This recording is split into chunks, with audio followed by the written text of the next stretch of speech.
김연숙 집사입니다. 욥기 15장. 대만 사람 엘리바스가 대답하여 이르되 지혜로운 자가 어찌 헛된 지식으로 대답하겠느냐. 어찌 동풍을 그의 복부에 채우겠느냐. 어찌 도움이 되지 아니하는 이야기 무익한 말로 변론하겠느냐. 참으로 네가 하나님 경외하는 일을 그만두어 하나님 앞에 묵도하기를 그치게 하는구나. 네 죄악이 네 입을 가르치나니 네가 간사한 자의 혀를 좋아하는구나. 너를 정죄한 것은 내가 아니요 네 입이라.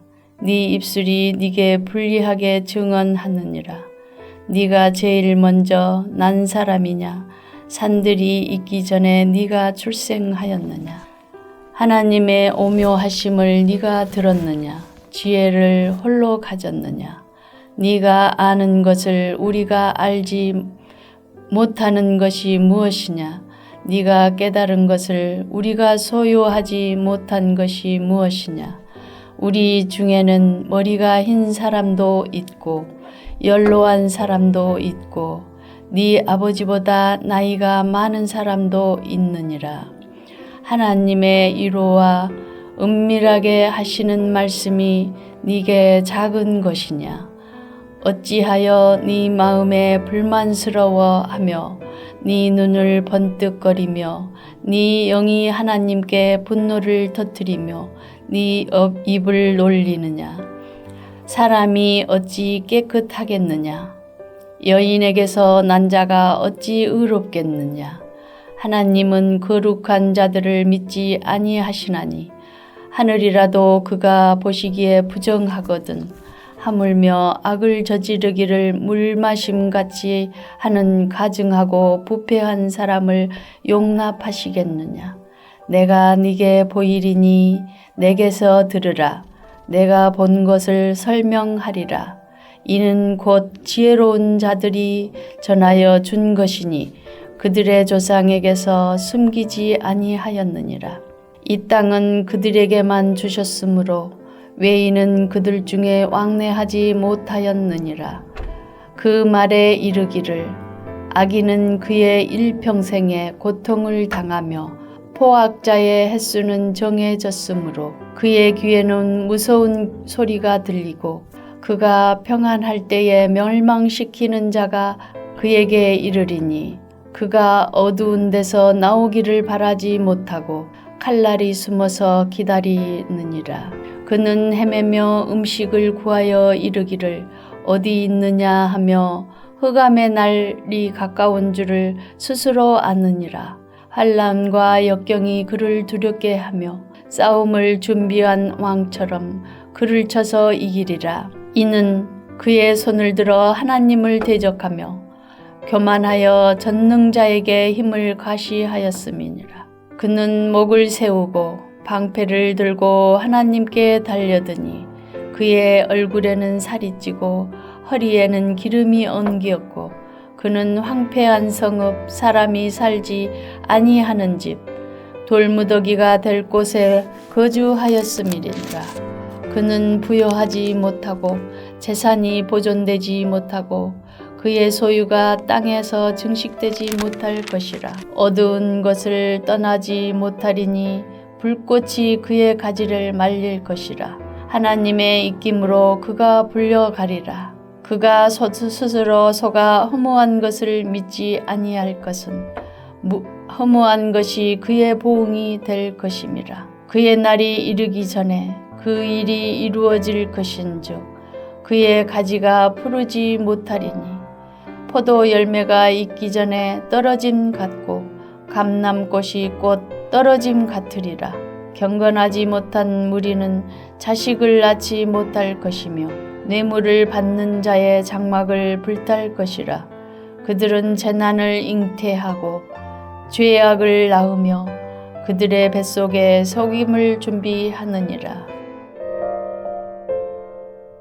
하늘에 계신 우리 아버지여, 이름이 거룩히 여김을 받으시오며 나라가 임하옵시며 뜻이 하늘에서 이룬 것 같이 땅에서도 이루어지이다. 오늘날 우리에게 일용할 양식을 주옵시고 우리가 우리에게 죄 지은 자를 사하여 준 것 같이 우리 죄를 사하여 주옵시고 우리를 시험에 들게 하지 마옵시고 다만 악에서 구하옵소서. 대개 나라와 권세와 영광이 아버지께 영원히 있사옵나이다. 아멘.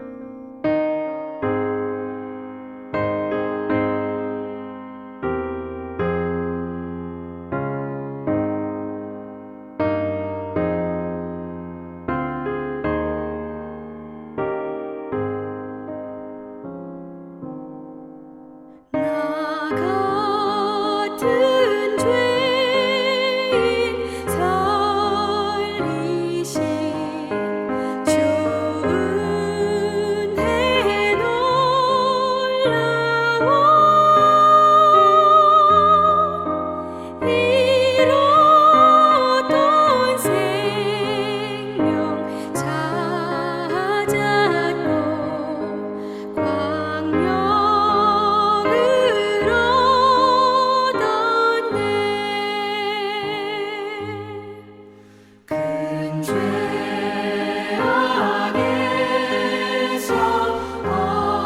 건지신 주 은혜 고마워. 나 처음 믿은 그 시간 귀하고 귀하다.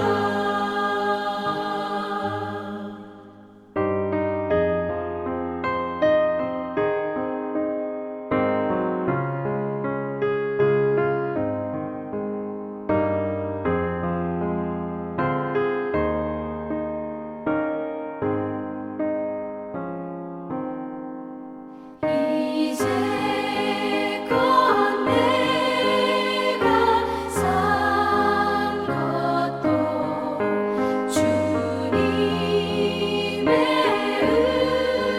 은혜라. 또 나를 장차 본향에 인도해 주시리. 거기서 우리 영원히 주님의 은혜로 해처럼 밝게 살면서 주 찬양하리라.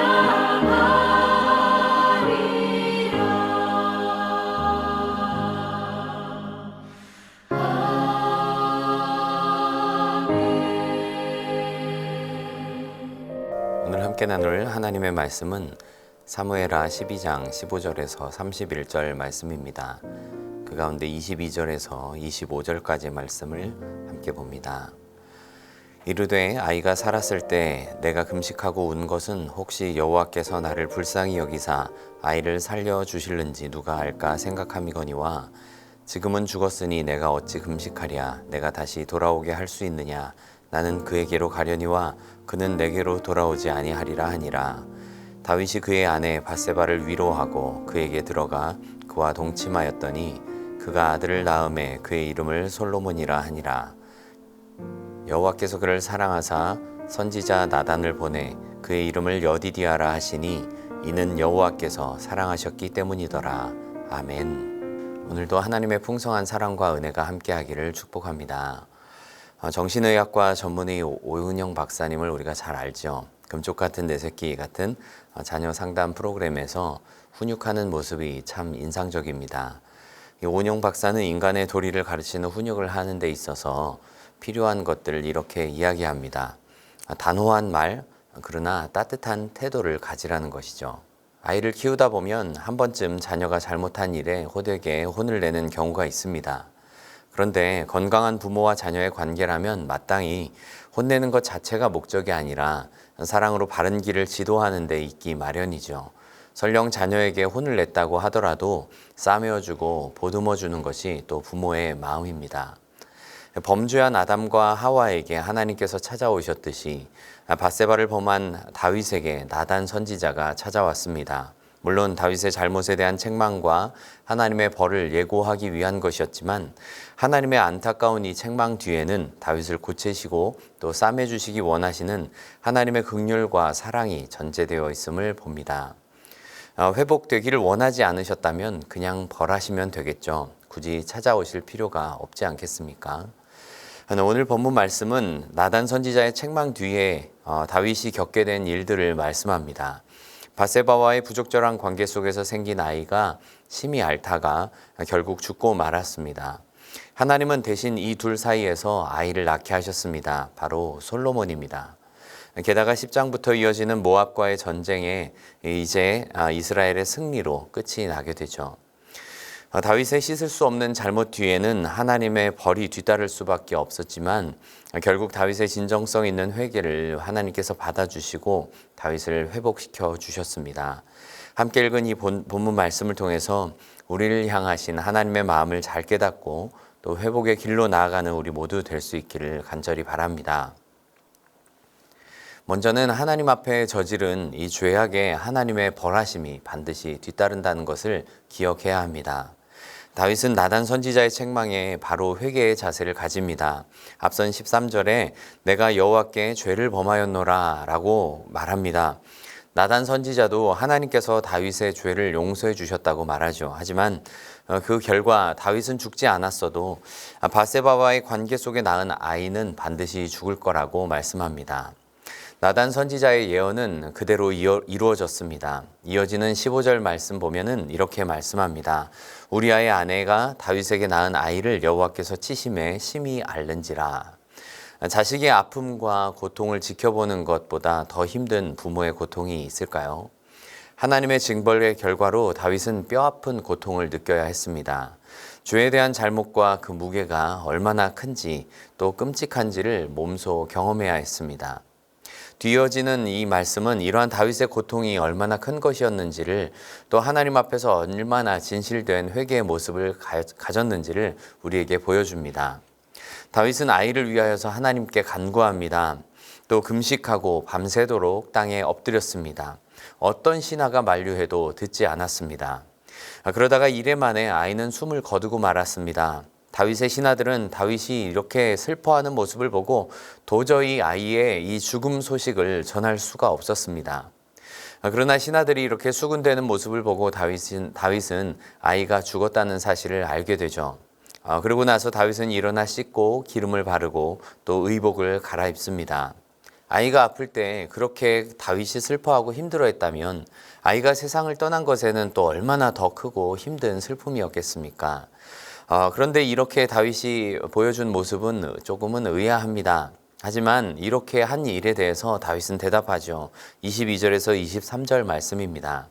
아이가 살았을 때 내가 금식하고 운 것은 혹시 여호와께서 나를 불쌍히 여기사 아이를 살려주실는지 누가 알까 생각함이거니와 지금은 죽었으니 내가 어찌 금식하랴 내가 다시 돌아오게 할 수 있느냐 나는 그에게로 가려니와 그는 내게로 돌아오지 아니하리라 말합니다. 살아있을 때에는 혹시라도 기회가 있을지 모르지만 하나님께서 이제 생명을 거두어 가셨으니 내가 더 이상 할 수 있는 일이 없지 않겠냐는 것이죠.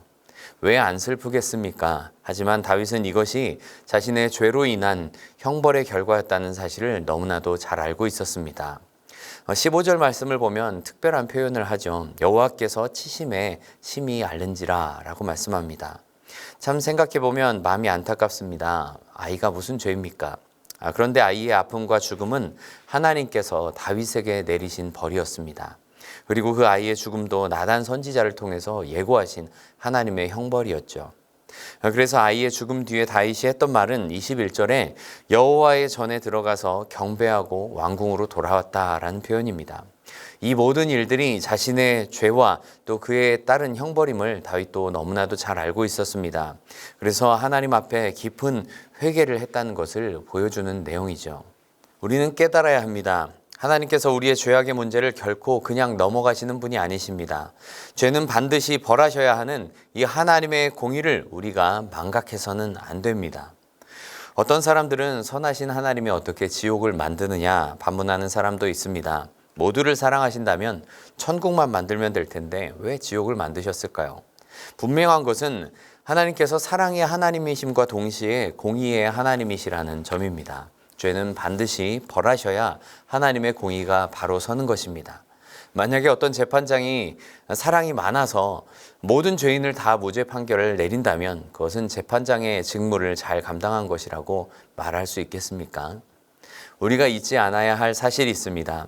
하나님께서 싫어하시는 죄에 대해서 결코 하나님은 눈 감으시는 분이 아니라는 사실입니다. 죄에 대한 심판의 무게를 우리가 무겁게 느끼고 하나님을 두려워하는 신앙의 모습을 가지고 살아갈 수 있기를 간절히 바랍니다. 두 번째로 하나님께서는 다윗과 밧세바 사이에 아들 솔로몬을 낳게 하셨습니다. 이것은 하나님께서 다윗에게 베풀어 주신 회복을 나타낸 것이죠. 24절 말씀에 보면 다윗은 밧세바를 위로하고 동침하게 되었습니다. 다윗은 하나님 앞에서 힘든 회개의 시간을 가졌지만 참 밧세바의 입장에서 보면 밧세바도 얼마나 힘들고 또 슬픈 시간이었겠습니까? 다윗 왕의 욕망 때문에 사랑하는 남편도 전장에서 목숨을 잃어야 했습니다.